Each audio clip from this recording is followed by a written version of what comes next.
Bueno, pues como hemos hecho, vamos a recapitular rápidamente lo que hemos visto acerca de la hermenéutica, la importancia de la hermenéutica. ¿Qué es la hermenéutica? Pues bueno, es un arte, ¿verdad?, que se utiliza para interpretar textos. Es una ciencia, de alguna manera, una disciplina que nos va a ayudar. ¿Para qué? Para que nosotros podamos entender lo que el autor original escribió y también de esta manera poder tener una interpretación objetiva. No que sea algo que es lo que yo quiero que diga, sino lo que Dios me quiere decir o me está diciendo. Y de esta manera también vimos, además, aparte de esto, la importancia de tener al Espíritu Santo. Yo puedo conocer todas estas reglas, pero si no tengo al Espíritu Santo, va a ser solamente mero conocimiento.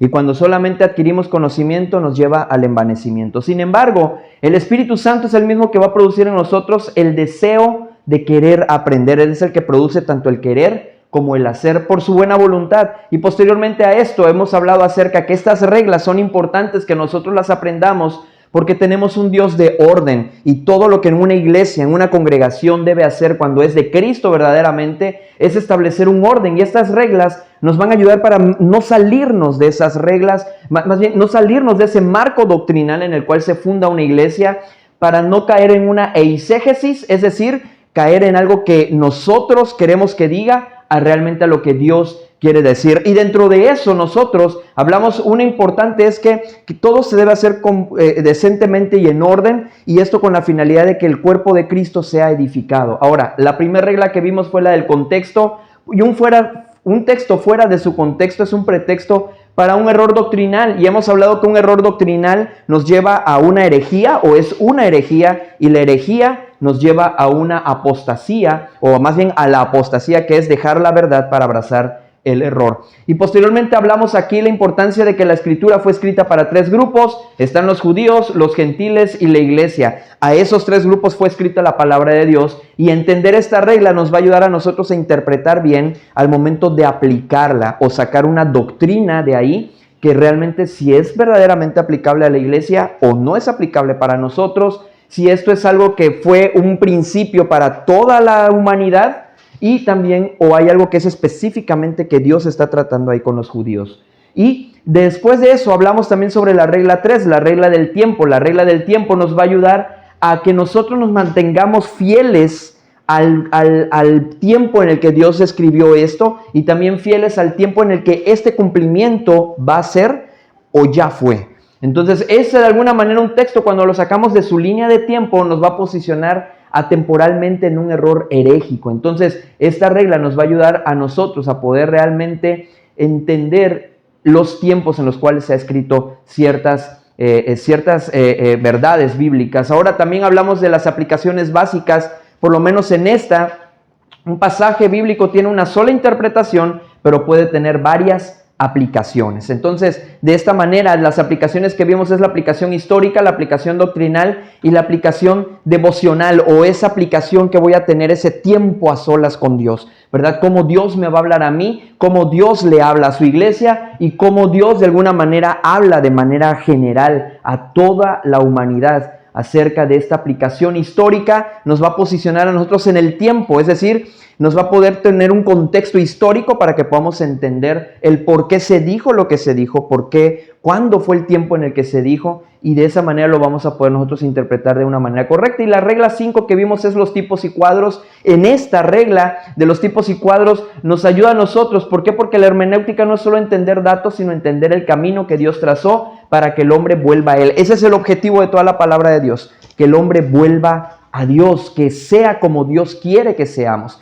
Y dentro de los tipos y cuadros nosotros vimos también los tipos personales, los tipos materiales, los tipos institucionales y los tipos eventuales. Para usar esta regla debemos clasificarlo de alguna manera de esta forma para que lo podamos analizar de una manera correcta, el texto bíblico. Y posteriormente también en esto, nosotros pudimos ver en esto que los tipos y cuadros nos ayudan a validar la inspiración divina, nos ilumina también el Nuevo Testamento, porque recordemos que el Antiguo nada más era una sombra, una figura, habían cuadros, tipos que nos estaban hablando de quién el personaje central de la Escritura, quién es, de lo que habla toda la Escritura, de quién es. Hay un solo personaje del que habla toda la Biblia, de nuestro Señor Jesucristo, ¿verdad? Entonces, y también de alguna manera estos tipos y cuadros nos van a ayudar a evitar legalismos, caer en cosas que realmente ya no aplican a la iglesia, pero que muchas veces se quieren aplicar hoy en día. La regla 6, los símbolos. Esta regla nos va a ayudar a nosotros a ir detectando ciertos símbolos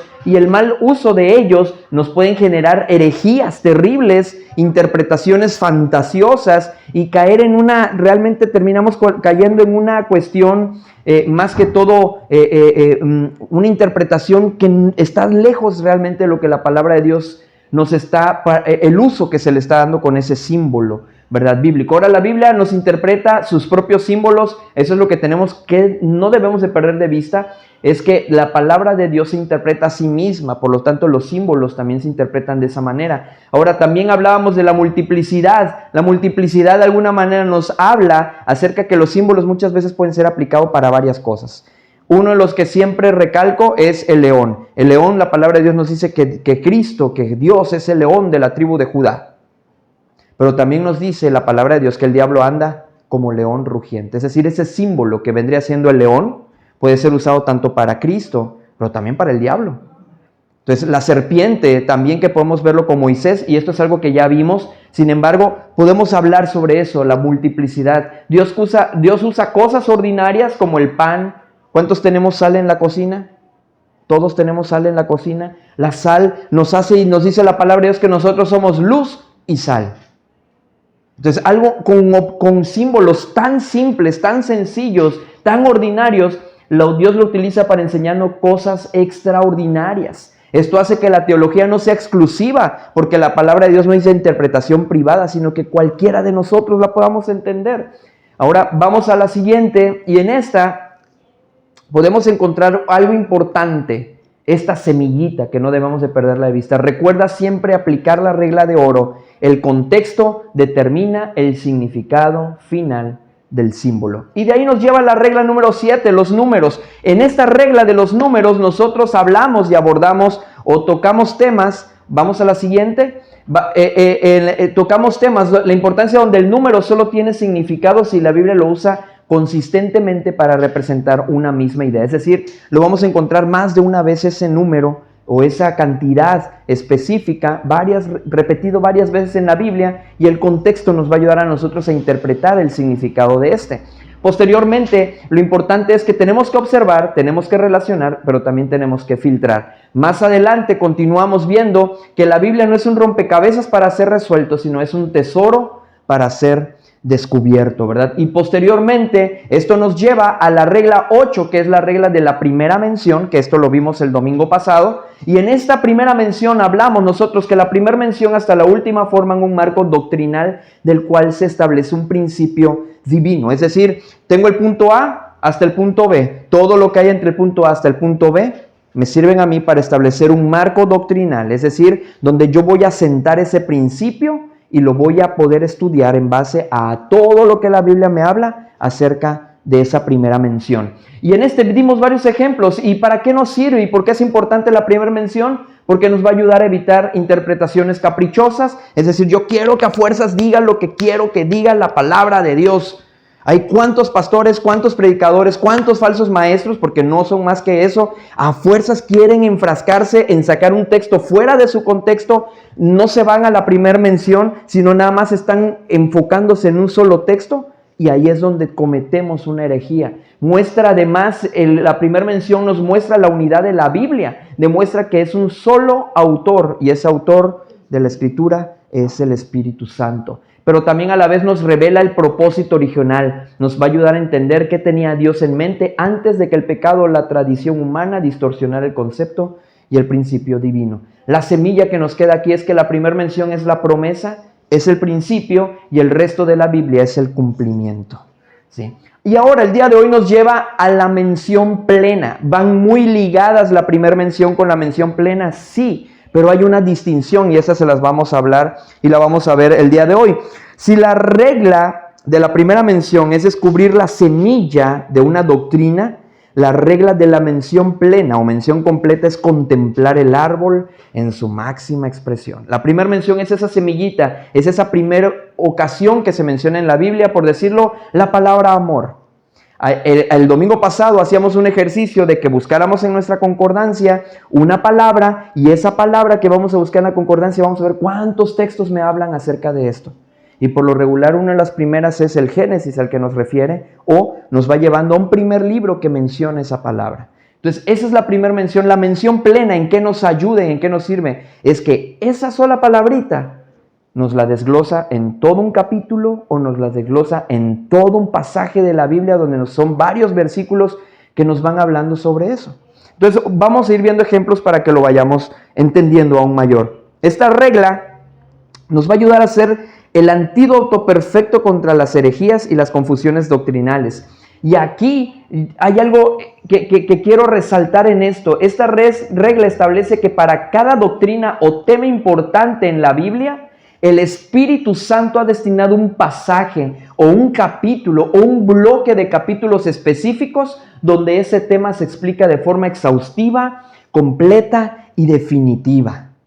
Y ahorita lo vamos a ir viendo este concepto o esta definición en la práctica. La mención plena nos da una declaración divina sobre temas medulares, esenciales de la fe en Cristo como base para toda enseñanza bíblica sobre ese asunto en particular. Entonces, en este tema, ¿en qué consiste esta regla? Vamos a ver ahorita en qué consiste la regla. ¿Por qué es importante? Porque nos va a ayudar a evitar herejías. Muchas sectas nacen por tomar un solo versículo oscuro o aislado y construyen una doctrina sobre él. La importancia de tener en cuenta la mención plena es que nos va a traer claridad suprema. Si tienes dudas sobre un versículo difícil, algo muy oscuro a lo mejor, debes llevarlo a la luz del pasaje donde el tema se explica por completo, a lo claro. Recordemos que la Biblia se interpreta a sí misma. Y esta es una regla también que vamos a estudiar primeramente Dios muy pronto. Ahora, también nos ayuda a ahorrar tiempo de estudio. En lugar de andar buscando 50 versículos sueltos que hay en toda la Biblia que hablan sobre el tema, al encontrar yo la mención plena de ese tema, de eso que quiero estudiar, nos va de alguna manera a ayudar a entenderlo todo. Y lo único que nos van a ayudar los otros textos es a reforzar esa mención plena que encontramos en la Biblia. Vamos a la siguiente, y en la siguiente podemos encontrar cómo la vamos a aplicar. 1. Identifica el tema central. Es decir, cuando yo estoy estudiando la Biblia, me tengo que preguntar ¿de qué habla el texto que me causa dudas? ¿Qué tema es el que está hablando el texto que me causa dudas? A ver, díganme ustedes, algunos ahorita de repente algunas lecturas que han tenido y que dicen, a ver, ¿qué es lo que quiere decir aquí entonces? ¿Cuántas dudas tenemos de repente sobre ciertos temas que tengan dudas? Si hay una primera mención en el Antiguo Testamento, tiene que haber claridad en el Nuevo. O sea, el Nuevo me va a dar a mí un parteaguas grandísimo hacia esa primera mención que encuentro yo en el Antiguo. Entonces, por decirlo, ok, en cuanto a la vestimenta en la mujer, es una duda que podemos tener. ¿Y qué es lo que tenemos que hacer ante las dudas? Estudiar, ¿verdad? Que Dios nos hable a través de su palabra. Pero aquí va lo importante, es identificar el tema central. Es decir, ¿cuál es mi duda? Ok, identifico ese tema central. Ahora, localiza la sede central. Usa tu concordancia o conocimiento bíblico para encontrar el capítulo de mención plena de este tema. ¿Qué parte de la Escritura me define o me habla un poquito más a profundidad sobre el tema?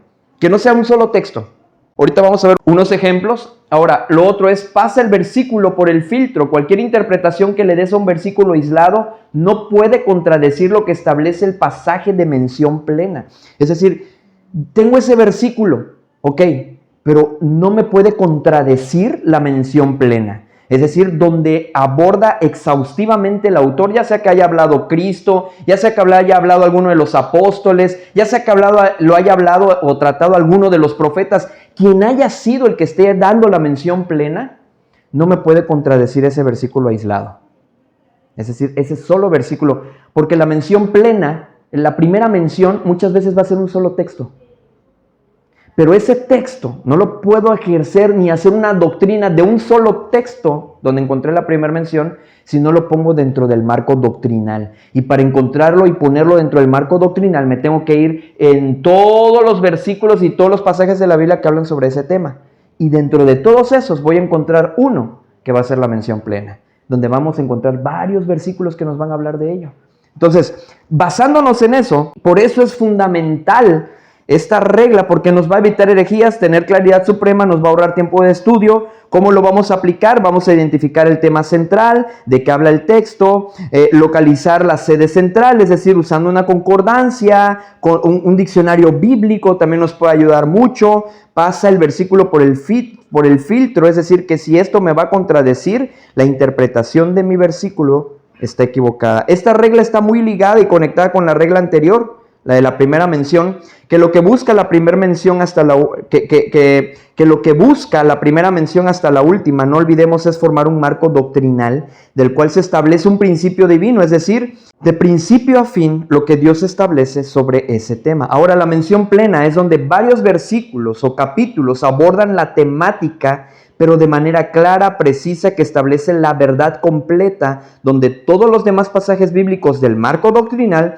refuerzan lo que la mención plena nos dice, creando asimismo una norma, una regla con la que se medirán los demás pasajes. Es decir, la mención plena es la regla con la cual yo voy a medir todos los demás pasajes, por la cual yo voy a filtrar todos los demás pasajes. Ambas reglas, y vamos a la siguiente, es importante entender que ambas reglas buscan pasajes claves y su función entre ambas es complementaria. Una busca el origen y la otra la autoridad final, donde mientras una menciona el origen, la otra une al origen con el final, sirviendo la mención plena como ese marco a la doctrina que se está estudiando. Tanto la primera mención como la mención plena buscan pasajes claves, ¿sí? Entonces es importante que esto no lo perdamos de vista.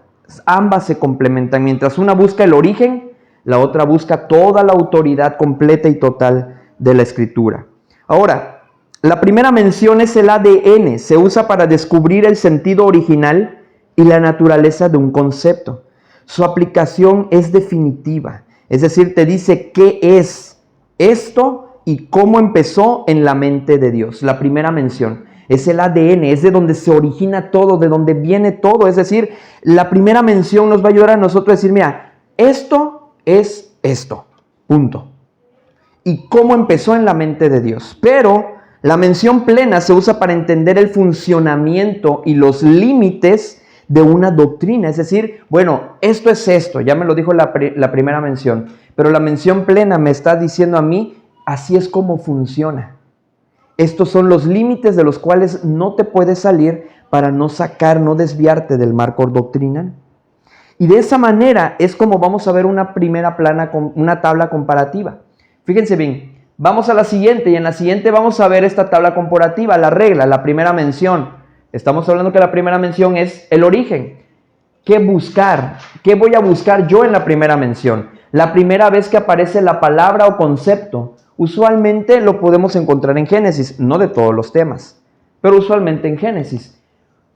¿Cómo lo voy a aplicar? Busca la raíz. Es decir, esta es una raíz fuerte y profunda que se hunde en un suelo antiguo como lo es el Génesis, simbolizando el origen y el ADN del concepto. Esto es cómo voy a buscar yo la primera mención. Ahora, la mención plena me va a dictar una norma, una ley, ¿sí? La mención plena va a examinarme una ley de la cual yo no puedo pasar por alto esa ley. Porque si yo paso por alto esa ley, estoy pasando bajo la autoridad de Dios. Entonces yo no puedo salirme de esta norma que hace la mención plena. El capítulo o pasaje que explica el tema de forma exhaustiva y definitiva, es decir, ve a la sede central, ve al núcleo.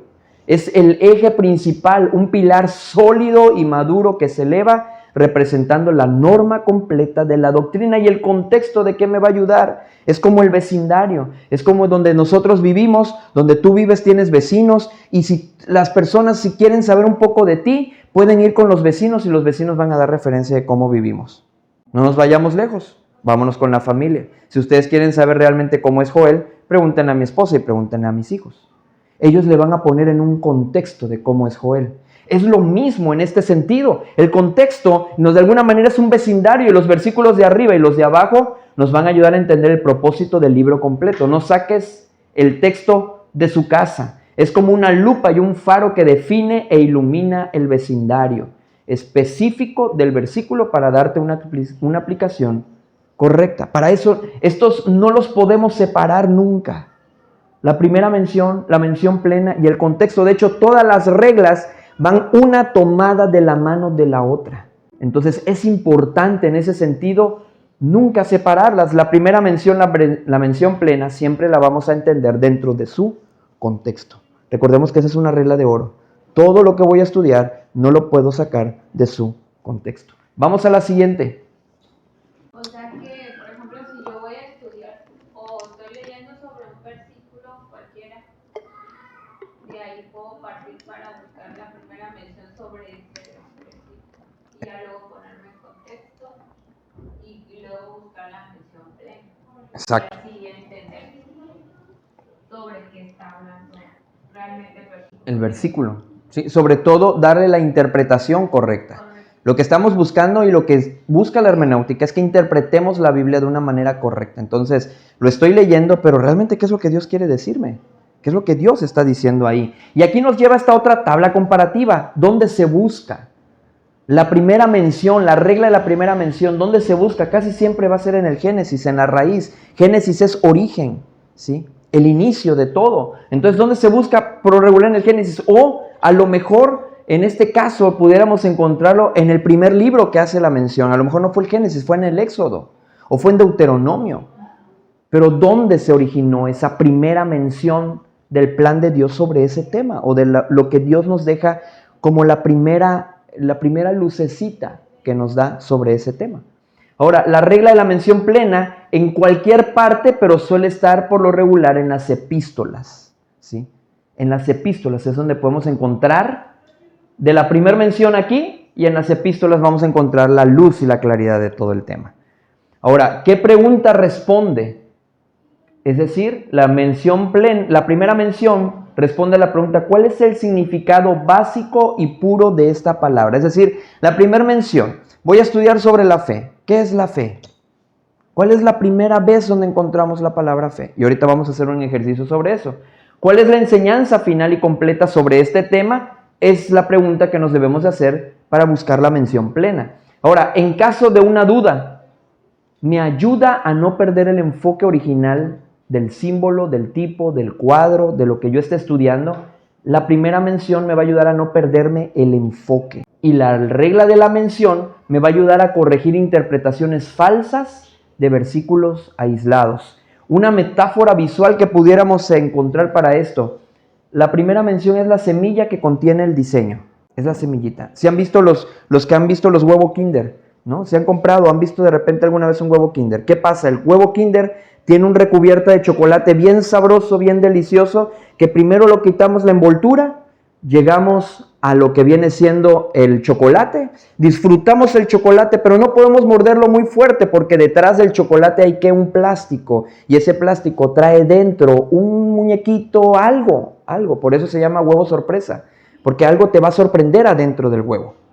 Eso es la primera mención, es una semilla que contiene todo el diseño de Dios ahí. Y la regla de la mención plena es el árbol adulto que ya nos está dando sombra y nos está dando fruto, al cual yo me puedo cobijar, me puedo poner bajo esa sombra, porque esa sombra a mí me va a ayudar a encontrar paz en la interpretación correcta. Y esto es lo que nos va a llevar a nosotros al primer ejercicio. Fíjense bien, ya vimos el concepto. Vamos a la otra, ya vimos el concepto, ya vimos esa parte. Fíjense, le voy a mostrar esta tabla comparativa. Si queremos estudiar sobre la fe, la sede central, la mención plena, la encontramos en Hebreos 11, lo acabamos de leer ahorita. En Hebreos 11 podemos encontrar la mención plena. ¿Hay un montón de pasajes que nos hablan de la fe? Sí, un montón.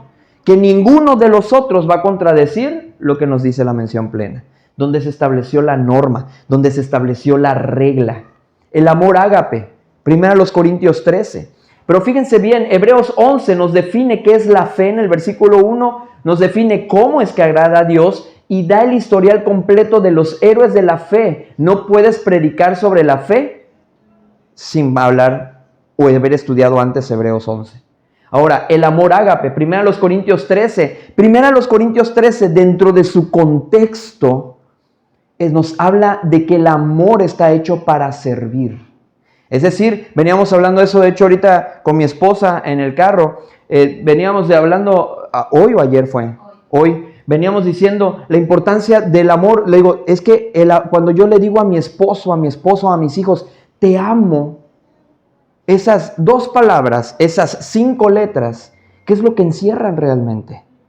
Y en el contexto donde podemos encontrar la mención plena de 1 Corintios 13, porque cuando decimos eso, bueno, ¿qué es el amor? La gente puede dar su definición de amor. Pues es darle cariños.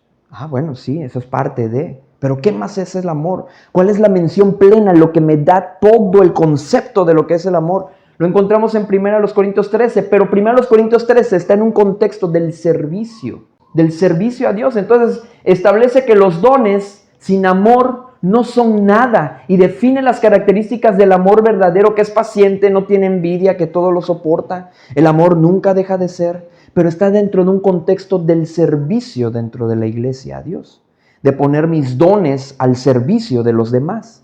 Por eso termina diciendo, porque si no tengo amor, de nada me sirve.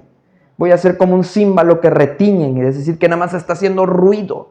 No se han escuchado la batería cuando le están tocando y de repente tienen los platillos y están sonando el platillo. Es tan estridente, no es un sonido nada grato realmente, y menos si la persona no sabe tocar el instrumento, nada más va a hacer ruido. Es lo que está diciendo el apóstol Pablo. Si no tenemos amor, de nada nos sirve. La mención plena la encuentra en 1 Corintios 13. Pero ahora también la resurrección podemos encontrarla en 1 Corintios 15. Es el tratado definitivo sobre cómo resucitaremos, con qué tipo de cuerpo y por qué la resurrección de Cristo es la garantía de la nuestra. Pero también podemos encontrar otra mención plena acerca de la justificación. Romanos 3, 4 y 5. Por eso los libritos, los tratados, o como le llaman muchas veces a los que se entregan para el evangelismo, comprende el evangelio de Juan y la carta a los romanos. ¿Por qué? Porque aquí podemos encontrar tanto, el hombre va a poder encontrar en estos libros precisamente esa mención plena acerca de la justificación, de la salvación del hombre, en esos temas, en esos libros. Ahora, el uso de la lengua en Santiago 3, pero ¿cuántos proverbios no encontramos que también nos hablan acerca de la lengua? Pero ¿dónde encontramos la mención plena? La explicación más profunda sobre el poder destructivo de las palabras y la necesidad del dominio propio la encontramos en Santiago capítulo 3.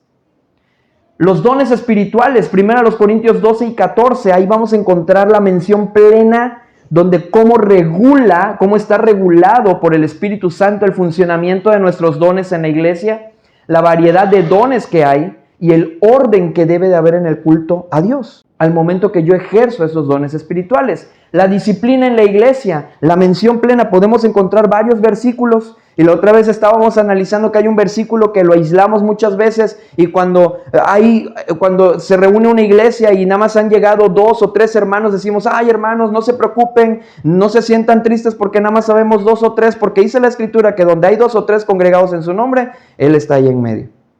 Y sí, es verdad. Pero en su contexto nos está hablando que esos 2 o 3 se están reuniendo para omitir un juicio dentro de la iglesia. Nos está hablando de disciplina eclesiástica. Entonces, ¿dónde encuentro yo la mención plena de la disciplina? En Mateo 18, del 15 al 20. Ahí todos los pasos, paso a paso de cómo debe ser la disciplina en la iglesia. La mención plena la encontramos en Mateo 18. No es el único pasaje que nos habla sobre la disciplina eclesial. Podemos encontrar ejemplos bíblicos sobre la disciplina eclesial, pero sin embargo la mención plena la encontramos aquí. Y aquí es donde vamos a... Todo lo que ahorita les he dado como conceptos y todo, aquí la vamos a entender al hacer este ejercicio. Fíjense bien, Hebreos 11, lo leímos hace rato. Empieza diciendo Hebreos 11 en el capítulo 1, es pues la fe, la certeza de lo que se espera, la convicción de lo que no se ve. Qué bonito pasaje, ahí nos da la definición de fe. Pero, ¿es la primera vez que se menciona la palabra fe? Fe es creer, en pocas palabras. Por eso nosotros decimos, cuando evangelizamos, cuando vamos a compartir el evangelio, tú tienes que creer en Cristo. Es decir, poner tu fe en Cristo. Fe es creer. Fe es igual a creer. Ok, si fe es igual a creer, ¿dónde encuentro yo la primer mención en la Escritura acerca de creer? Y el resultado que da el creer. ¿Dónde lo podemos encontrar en la Biblia? Bueno, a ellos ya les estoy dando la respuesta. La mención plena, es decir, todo el marco doctrinal del cual no me tengo que salir, ya está escrito en Hebreos 11. Pero no fue la primera vez que se mencionó la palabra fe. Génesis 15:6, aplicando la primera mención, dice, y creyó a Jehová. Es decir, puso su fe en Dios, en otras palabras, y le fue contado por justicia. ¿De quién está hablando aquí? Si nos vamos a Génesis 15. De Abraham, el padre de la fe. Entonces, si nosotros vamos a esa parte aplicando la primera mención en Génesis 15:6, y creyó a Jehová y le fue contado por justicia, aplicando la mención plena en Hebreos 11, entonces podemos darnos cuenta que el resultado aquí es que tenemos el tratado completo. No solo sabes qué es confiar, sino que tienes una definición teológica, una lista de cómo opera en diferentes crisis y la conclusión de que sin ella es imposible agradar a Dios, que es lo que nos dice Hebreos 11. Si la primera mención me lleva al Génesis, pero no solamente en Génesis 15:6 podemos encontrar el tema de la fe. Lo podemos encontrar en varios versículos. Es más, lo que decíamos el domingo pasado, busque su concordancia, busque la palabra fe, y la palabra fe le va a decir todos los versículos que hablan sobre ese tema. Y por lo regular las concordancias de en una Biblia impresa vienen hasta el final. Yo les hablaba de una página que yo me apoyo mucho, que es concordancia.com, que es una concordancia electrónica. Tú pones la palabra que vas a estudiar y te aparecen todos los pasajes bíblicos que hablan sobre eso. Yo difiero un poquito de los que hablan que la predicación expositiva de versículo tras verso, verso tras verso, tiene que ser nada más así, porque al final de cuentas terminas, si quieres entender ese pasaje no lo puedes aislar. Aunque el contexto te ayude a entenderlo, te tienes que manejar en toda la Biblia. Y eso lo convierte en un estudio temático.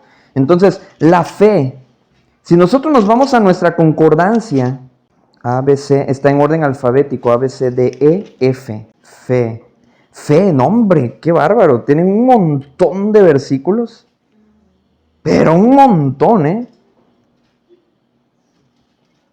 Habacuc, Mateo, Romanos, Corintios, Gálatas, Efesios, Filipenses. Y recordando, fíjense bien, ahí nos trae una breve definición de lo que es fe. Dice confianza, es decir, que todos los versículos que podamos encontrar que hablen de confianza o que digan y tuvo confianza y puso su confianza, están hablando de fe.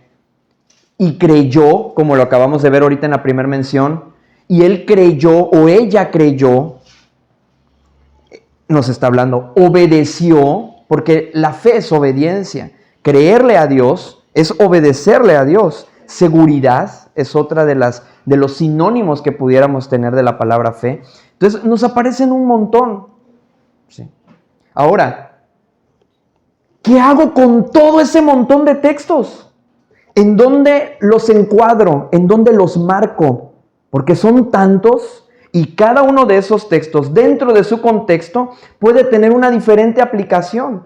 Pero, ¿cómo hago una regla? ¿Cómo trazo una norma? ¿Cómo digo, de aquí no me debo de salir? Precisamente con la mención plena. Hebreos 11 nos da toda la mención plena de lo que es la fe. ¿Para qué es la fe? Para agradar a Dios. Esa es la finalidad de nuestra fe. Agradar a Dios. Porque dice, porque sin fe es imposible agradar a Dios. Por eso es la importancia de la fe. Si yo no pongo mi fe en Cristo, yo no voy a agradar a Dios. No voy a obedecer porque no creo en Él. Por eso la gente, cuando nos queremos acercarles a llevarles el evangelio, te dicen, no, yo no quiero saber nada de Dios. Así estoy bien como estoy viviendo.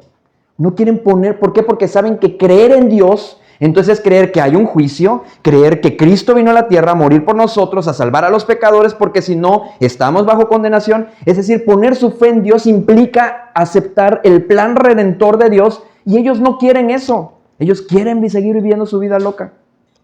Entonces, ahí es donde nosotros tenemos que entender, en este ejemplo que acabamos de ver sobre la fe. Vamos a un siguiente ejercicio práctico que vamos a hacer hoy. Vamos a usar esta regla. La primera mención nos da la esencia. Es como han visto, no sé si han visto que ustedes si han ido o han visto cuando va uno a una plaza comercial y hay puestos de diferentes que venden perfumes europeos, Digo, no nos patrocinan, pero Fraiche, y todas estas marcas que hay de perfumes, y tú llegas y ellos sacan un frasquito así chiquitito de una esencia. ¿Y qué agarran? Meten un goterito, absorben un poquito, y todo lo que te van a vender que tiene alcohol, le ponen esa gotita. ¡Tup! Listo, esa es la esencia. Y ya uno se va y te lo pones, ¿no? Y te deja manchada la ropa y todo, porque pues son perfumes muy baratos. Entonces, pero a lo que voy yo, es a la parte... Esa es la esencia, la primera mención. Mientras que la mención plena nos da la norma, nos da toda la estructura, nos justifica el por qué Dios empezó a existir en su mente la primera vez que nos lo mencionó. Esa es la mención plena. La norma, la regla sobre la cual voy a medir todos los pasajes que habidos y por haber, me lo va a dar la mención plena. ¿Sí estamos entendiendo ya ahorita esa parte? Es decir, la mención plena me va a ayudar. Esa concordancia que vi, esos son un montón de versículos y cómo los voy a interpretar, cómo los voy a entender. Vete a la mención plena. La mención plena te va a dar ese marco doctrinal. Junto con toda la primera mención hasta la última vez que se menciona ese tema, me van a dar ese marco doctrinal y por lo tanto vamos a tener un establecimiento de un principio divino. Es lo que equivale al principio. Sí, un principio divino. Y ese principio es inquebrantable. No se puede transgredir. Bueno, podemos transgredirlo. ¿Cuántos no lo transgreden los principios bíblicos? Pero tiene consecuencias terribles, ¿verdad? Al que no hace uso correcto de la palabra de Dios. Vamos a la siguiente, y en la siguiente vamos a encontrar otra dinámica, el sacrificio. ¿Qué es el sacrificio? Vamos a la concordancia. O si tenemos, ahorita ya hay tanta facilidad y herramientas digitales que podemos encontrar en internet. Pero fíjense bien, vamos a esa parte. ¿Qué es el sacrificio? ¿Cuántos versículos podemos encontrar de ello? ¿Cuándo fue la primera mención? ¿Cuándo se mencionó por primera vez la palabra sacrificio? ¿Y en qué consistía ese sacrificio? Vamos a Génesis 3:21. Y alguien que busque Génesis 4:4. Y el que lo tenga, lo lee fuerte. Génesis 3:21. Y Jehová Dios hizo al hombre y a su mujer túnicas de piel y los vistió. Fíjense bien. Para hacer túnicas de piel, ¿qué tuvo que haber? Tuvieron que matar, Dios tuvo que dar muerte a un animalito para que ese animalito que murió le despegara la piel. Digo, yo no sé cómo fue el proceso, ya ahorita lo conocemos, cuando que compramos cinturones de piel, que zapatos de piel, que esto, ya sabemos más o menos cómo es el proceso. Ahí no especifica cómo Dios lo hizo, pero lo que sí podemos darnos una idea es que ahí ya nos habla del primer sacrificio, y ese primer sacrificio fue para cubrir el pecado. Porque versículos anteriores habla cuando el Señor se pasea por el huerto y empieza a buscar a Adán, no porque Dios no supiera dónde estaba, sino que empieza a buscar, Adán y Eva se esconden y dice, es que nos escondimos porque tuvimos miedos porque estábamos desnudos. El pecado nos exhibe. Es lo que está diciendo. ¿Y qué es lo que tuvo que haber? Un sacrificio para que esa piel cubriera la desnudez, cubriera el pecado. Y entonces es un cuadro. Fíjense desde dónde podemos ver la figura de Cristo ahí. Porque eso fue lo que vino a hacer Cristo, a protegernos del pecado, a librarnos del pecado, ¿sí? Entonces, de esa manera podemos encontrar la primera mención de la palabra sacrificio. ¿Qué nos dice Génesis 4:4? Y Abel trajo también de los primogénitos de sus ovejas, de lo más gordo de ellas. Y miró Jehová con agrado a Abel y a su ofrenda. ¿Qué era la ofrenda que estaba acercándole a Dios? ¿Qué tuvo que hacer él? Él mató esa oveja. La sacrificó a Dios. Podemos ver otra parte del sacrificio que esa todos no la sabemos y la conocemos mucho, que es la historia de Abraham. Cuando iba a llevar a Isaac para sacrificar. Y una de las partes importantísimas, y es donde yo vengo a través de la adoración, es que dice, voy al monte a adorar.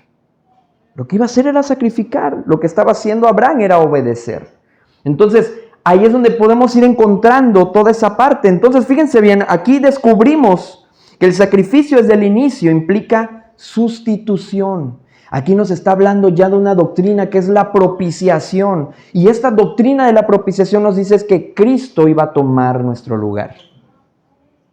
Desde ahí lo empezamos a ver cuando asociar la palabra sacrificio. Ahora, el paso 2, la mención plena, Hebreos 9 y 10. Hebreos 9 y 10 nos hablan acerca de ese sacrificio. Ahí podemos encontrar la mención plena, completa, total, revelada de lo que iba a implicar o lo que iba a dar como resultado el sacrificio de Cristo. Fíjense bien Hebreos 9 y 10. Voy a mencionar nada más algunos versículos, lo cual es símbolo para el tiempo presente, según el cual presentan ofrendas y sacrificios que no pueden hacer perfecto en cuanto a la conciencia al que practique ese culto. El verso 11, pero estando ya presente Cristo, sumo sacerdote de los bienes venideros, por el más amplio y más perfecto tabernáculo, no hecho de manos, es decir, no de esta creación, y no por sangre de machos cabríos, ni de becerros, sino por su propia sangre, entró una vez para siempre en el lugar santísimo, habiendo obtenido la eterna redención. ¿Cuánto más, dice el versículo 14, la sangre de Cristo, el cual mediante el Espíritu eterno se ofreció a sí mismo sin mancha a Dios, limpiará vuestras conciencias de obras muertas para que sirváis al Dios vivo? Versículo 25, y no para ofrecer muchas veces, es decir, no para estar sacrificándose Cristo cada vez con nuestros pecados, como fue el tipo y el cuadro de lo que hacía el pueblo de Israel al sacrificar un cordero. Dice, y no para ofrecer muchas veces, como entra el sumo sacerdote en el lugar santísimo cada año con sangre ajena. Y el versículo 27 nos dice, y de la manera que está establecido para los hombres que mueran una sola vez y después de este el juicio, así también Cristo fue ofrecido una sola vez para llevar los pecados de muchos, y aparecerá por segunda vez sin relación con el pecado para salvar a los que le esperan. Ahí hablando del arrebatamiento, hablando de que Cristo va a volver por nosotros porque lo prometió. Pero el capítulo 10, versículo 10 dice, en esa voluntad somos santificados mediante la ofrenda del cuerpo de Cristo, hecho una vez para siempre. Y versículo 12 del capítulo 10, pero Cristo, habiendo ofrecido una vez para siempre un solo sacrificio por los pecados, se ha sentado a la diestra de Dios. El capítulo 9 y el capítulo 10 nos hacen la mención plena de lo que es el sacrificio, de esa primera mención que se hizo en Génesis 3:21. Entonces, Génesis 3:21, yo aplicándolo a la norma, midiéndolo con la norma, entiendo que ese sacrificio que hubo era una representación de Cristo. ¿Y cómo tiene que ser ese sacrificio? Alguien tiene que tomar el lugar del otro. Por eso cuando hablamos dentro del matrimonio, cuando hablamos dentro de las relaciones de amistad, decimos, es que tengo que hacer sacrificios para poder ir a visitar a una persona. Para poder ir a tomar un cafecito con él, con ella, tengo que sacrificar otras cosas. Tengo que sacrificar a lo mejor horas de sueño, horas de trabajo o tiempo con mi familia para dedicarlo también con otra familia. Tiene que haber un sacrificio. Ese es el sacrificio. Entonces, cuando podemos nosotros ir viéndolo desde esta parte, es un ejemplo más de cuando es la primera mención, cuando es la última mención del tema y cuál es la mención plena. ¿Para qué? Para que todos los textos que yo pueda encontrar en una concordancia bíblica, yo los ajuste al marco teológico, al marco doctrinal de lo que viene siendo la mención plena, ¿sí? La regla con la cual voy a medir todos los demás versículos que existan. Vamos al siguiente. Y fíjense bien, en esta siguiente, el tribunal de la verdad. Aquí vamos a hacer un ejercicio rápido. La idea es que nos combinemos ahorita rápidamente para no perder tiempo. Voy a pausar tantito aquí la grabación. Aquí hay algo importante, es que la primera mención no la vamos a encontrar siempre como tal con la palabra que estamos buscando o el tema en particular, porque ¿por qué estamos estudiando Mateo 10:22? Fíjense bien, porque este texto lo han secuestrado para hacer una herejía tan grande que algunas personas usan este versículo para decir que la salvación se gana por esfuerzo propio y que si alguien comete un pecado al final de su vida pierde su salvación porque no perseveró. Este pasaje lo utilizan para decir que la salvación no es siempre salvo, como decimos, salvo siempre salvo le llaman ellos. Es que ellos son los que creen que es salvo siempre salvo, pero no, la salvación se pierde. Si tú no perseveras hasta el fin, no vas a ser salvo. Ellos interpretan este versículo así. Entonces, ¿por qué es importante? Decimos nosotros, bueno, ¿cómo yo logro realmente pensar si esto es una exégesis o una eisegesis? Es decir, alguien se la inventó y lo interpretó así y hizo su propia eisegesis. ¿Cómo saco la exégesis de este texto? ¿Cómo saco realmente lo que Dios está diciendo aquí? Y ahí es donde nosotros vamos a utilizar y vamos a decir, bueno, ok, encontré la primera vez que se menciona salvación, Salmo 27.1. Pero, ¿dónde encuentro la primera mención? ¿En qué consiste la salvación? ¿Alguien que fue salvo de qué? Puede ser en el diluvio, ¿En el diluvio? cuando Noé entró al arca, bueno, Dios ¿Lo salvó de un juicio de un juicio. que había? Pudiera ser una de las primeras menciones. Sin embargo, recuerden que Jacob estaba huyendo. ¿Y estaba huyendo de quién? ¿De su hermano? Esaú. ¿Por qué? ¿Qué quería hacer Esaú con Jacob? Lo quería abrazar y lo quería apapachar, lo quería matar. Jacob estaba huyendo, necesitaba ser salvado de su hermano, porque él por eso se fue huyendo y huía y huía y huía. Porque decía, es que mi hermano Esaú me va a estar persiguiendo, me está buscando para matarme, por lo que había hecho él. Ahora, en la primera mención, de alguna manera, que podemos encontrar sobre en qué consiste la salvación y que le hilamos con Mateo 28, que es otra parte donde podemos encontrar parte de esa mención también. ¿En qué consiste la salvación? ¿Cómo puedo yo asegurar que mi salvación es eterna, que es para siempre, que Dios es fiel a lo que dice, a lo que cumple? Dice, he aquí yo estoy contigo. Son palabras de Dios, de Jehová, directamente a Jacob. 28:15. He aquí yo estoy contigo y te guardaré por donde quiera que fueres y volveré a traerte a esta tierra, porque no te dejaré hasta que haya hecho lo que te he dicho. Sí, Génesis 28:15. Nos está hablando acerca de en qué consiste la salvación. Ahora, Dios dice, no te dejaré. ¿Recuerdan ustedes cómo nos dice? Porque yo estaré con vosotros todos los días hasta el fin del mundo.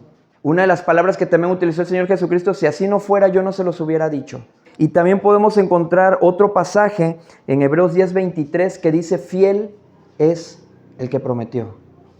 Entonces, ¿cómo puedo yo asegurar que este texto está sacado de su contexto? Porque no, lo que está diciendo aquí no es que la salvación se pierde, porque la salvación es eterna. El punto al que yo tengo que llegar con esto es decir, lo que el marco doctrinal me dice sobre la salvación. Y la mención plena que encontraron ustedes, ¿cuál fue?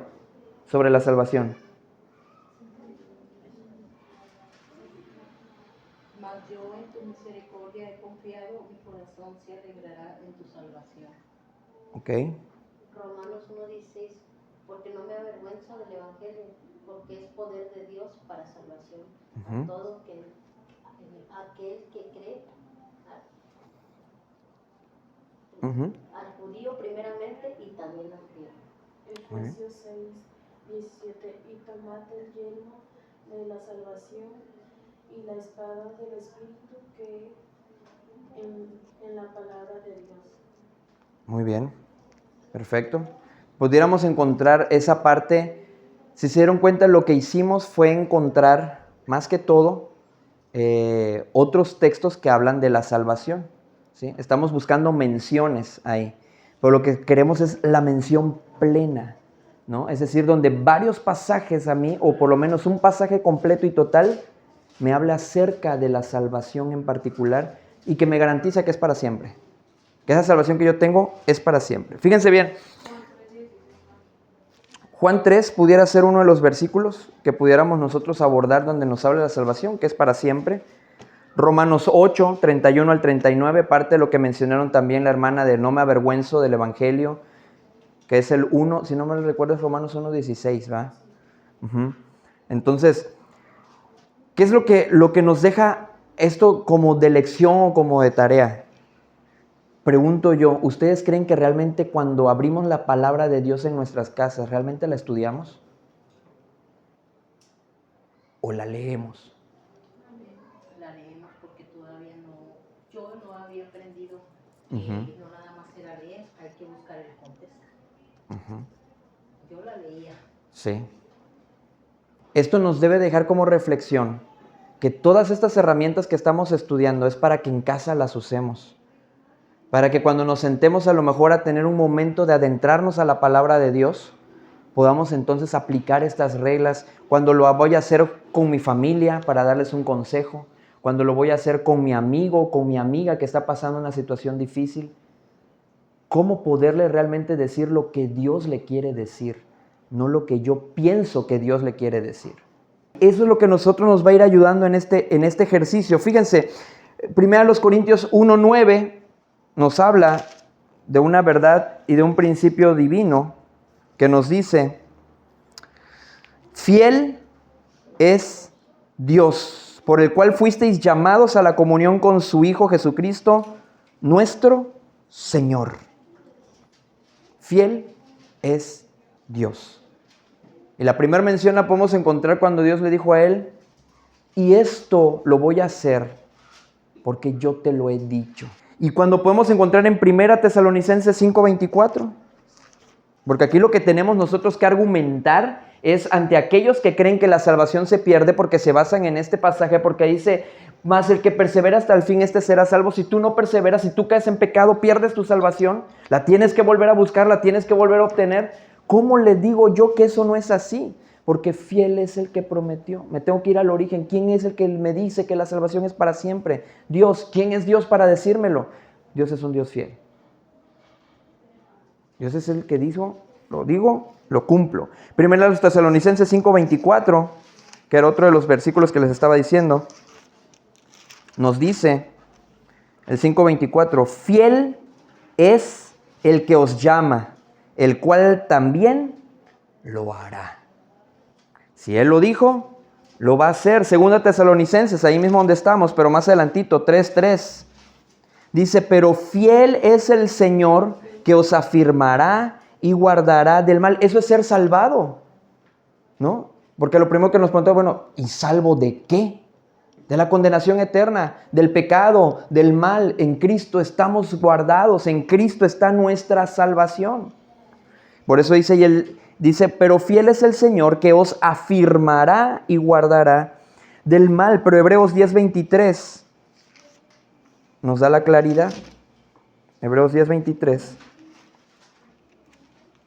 ¿Cómo dice Hebreos 10:23? Mantengamos firmes sin fluctuar la profesión de nuestra esperanza, porque fiel es el que prometió. ¿Cuál es mi esperanza? Ser salvo de la condenación eterna, del juicio que está encaminado por la ira de Dios. Esa es mi esperanza, por eso pongo mi fe en Cristo, porque yo lo que quiero es ser librado de esa condenación y pasar toda mi vida y eternamente con Dios. Yo creo que el que más también está muy claro y conocido es el que mencionaste, el de Mateo 28. Ahora, recuerden algo importante. El texto se estudia dentro de ¿qué? De su contexto. Si ustedes en casa leen Mateo 10, se van a dar cuenta que esto no habla absolutamente de una salvación que se va a perder en el tiempo de la gracia. Lo que nunca hicimos y que es algo que tenemos que hacer es, bueno, antes de yo ponerme a buscar en toda la Biblia, me voy a poner en el contexto. Lo hicimos como ejercicio para que de alguna manera nos sirva a nosotros, que nos fuimos a buscar en toda la Biblia. Nos metimos al océano y nos pusimos a nadar y a nadar. No te salgas del capítulo 10 para empezar. Ponte en el contexto y ahora sí, una vez que entiendes lo que está diciendo esto dentro de su contexto, me pongo a buscar la mención plena que me va a ayudar a tener la línea, el marco doctrinal del cual no me voy a salir y donde voy a interpretar todos los demás textos que aparecen en toda la Biblia. Es decir, primero me pongo en el contexto, después busco la mención plena, que va a ser mi marco jurídico, y después de ahí, que va a ser mi regla con la cual voy a medir todos los demás textos. Y ahora sí me voy a la primera mención, y de la primera mención hasta la última que encuentro en la Biblia, me voy a la concordancia y todo. Por eso era lo que yo les decía, todas las reglas se complementan. Todas las reglas se complementan. Muy bien, entonces, bueno, ya pueden tomar sus asientos, ya vamos a terminar. Ya vamos a concluir.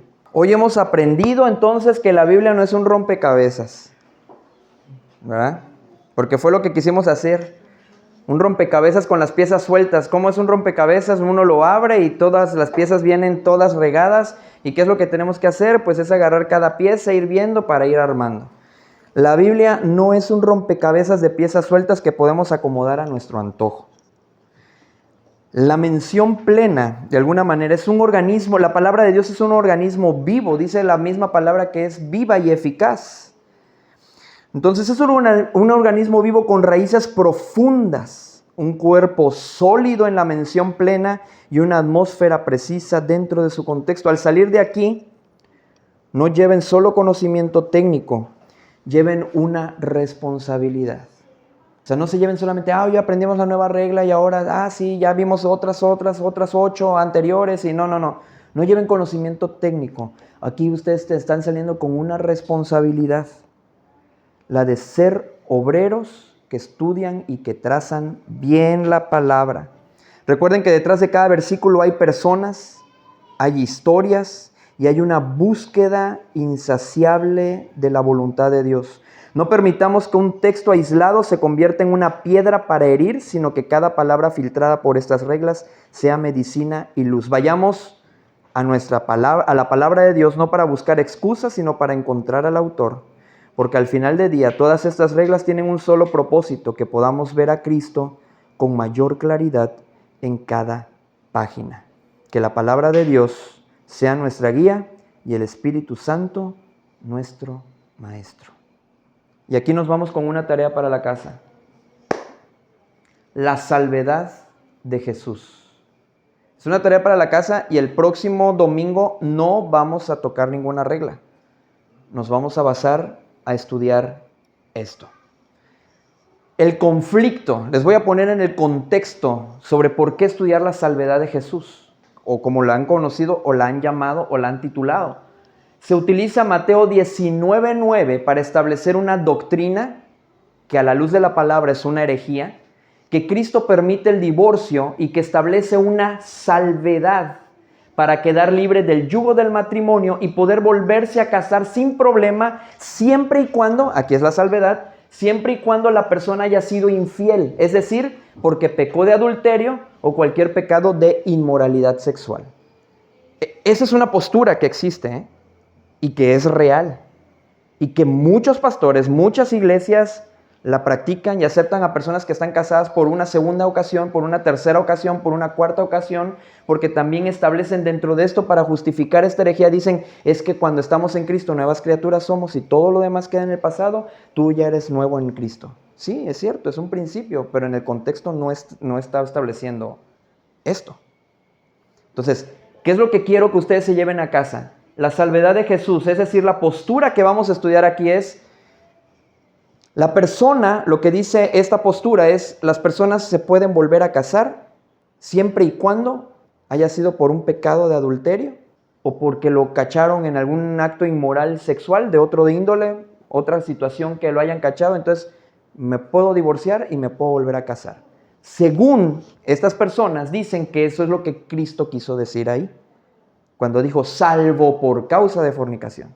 Entonces, ¿qué es lo que vamos a hacer? ¿Cuántos pasajes? Vamos a buscar todos los pasajes bíblicos que refuercen esa postura. Vamos a ver qué dice el origen, es decir, vamos a encontrar la primera mención de lo que es el matrimonio en la palabra de Dios. Todos los versículos bíblicos que nos hablen acerca de lo que viene siendo el matrimonio. Y posteriormente, ¿qué nos dice la norma? Es decir, ¿qué nos dicen las menciones plenas?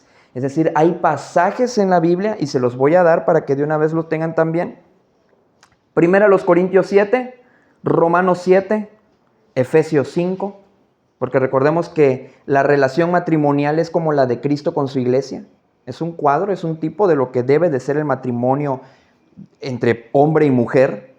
Entonces, primera los Corintios 7, Romanos 7, ahí encontramos menciones plenas, que hablan acerca del matrimonio y que nos dan el marco doctrinal completo. Y ahora, basándonos en la mención plena, abordemos Mateo 19:9. Abordemos cuál es la primera mención que me dice, cuál es el primer principio que queda establecido desde el Génesis, porque en el Génesis Dios instituyó el matrimonio. Entonces, para poder decir, ok, no, pues sí tienen razón los que creen así, que sí, pues la persona, pues Cristo mismo estableció la salvedad. Entonces, ¿cuántos pasajes lo refuerzan? ¿Qué dice el origen y qué nos dice la norma? El marco doctrinal. ¿Estamos? Esa es nuestra primera tarea para el próximo domingo y es en la cual vamos a meditar, en la cual vamos a estudiar y créanmelo, no nos va a dar el tiempo. No nos va a dar el tiempo.